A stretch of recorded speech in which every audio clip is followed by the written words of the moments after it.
அனைவருக்கும் வணக்கம்.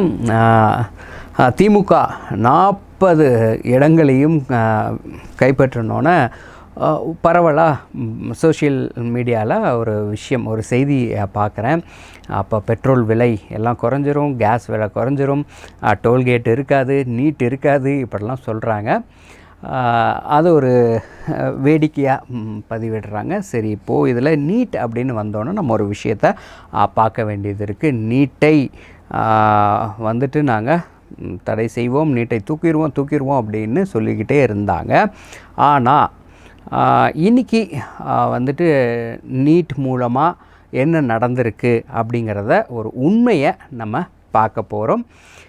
இப்போது சமீபத்தில் வந்த நீட் தேர்வுடைய ரிசல்ட்டில் பார்த்தீங்க அப்படின்னா, தமிழகத்தில் திருவண்ணாமலையில் இருந்து பார்த்திங்கன்னா ஒரு பொண்ணு 720க்கு 720 வாங்கியிருக்காங்க.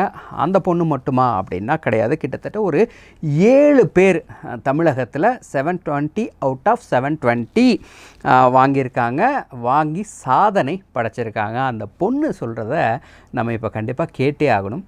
கேளுங்க. நீட்ன்றது ஒரு நேஷ்னல் லெவல் காம்படிட்டிவ் எக்ஸாமாக இருக்குது. இதனால் உண்மையாகவே டேலண்டடாக இருக்க எல்லா ஸ்டூடெண்ட்ஸ்க்குமே வாய்ப்பு கிடைக்குது. என்னுடைய சக்ஸஸ்க்கு நீட் ரொம்ப ஹெல்ப்ஃபுல்லாக இருந்தது.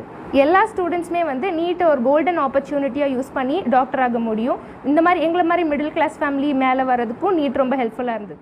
பார்த்தீங்களா எவ்வளோ அவங்களுடைய ஹாப்பியாக ஷேர் பண்ணிக்கிறாங்க. நீட் மூலமாக நாங்கள் மெடிக்கல் சீட்டு வாங்கினா எவ்வளோ நல்லாயிருக்கும் அப்படிங்கிற அவங்களுடைய ஒரு மகிழ்ச்சியான ஒரு ஷேரிங் வீடியோ அவங்க மீடியாவுக்கு கொடுத்ததை நம்ம பார்த்தோம். இதை தொடர்ந்து இன்னொரு விஷயத்தையும் நம்ம பதிவு செய்யணும். என்ன அப்படின்னா, தமிழகத்திலிருந்து கடந்த ஆண்டு பார்த்திங்க அப்படின்னா 78,693 பேர் நீட்டை பாஸ் ஆகி போயிருக்காங்க, மெடிக்கல் சீட் வாங்கியிருக்காங்க.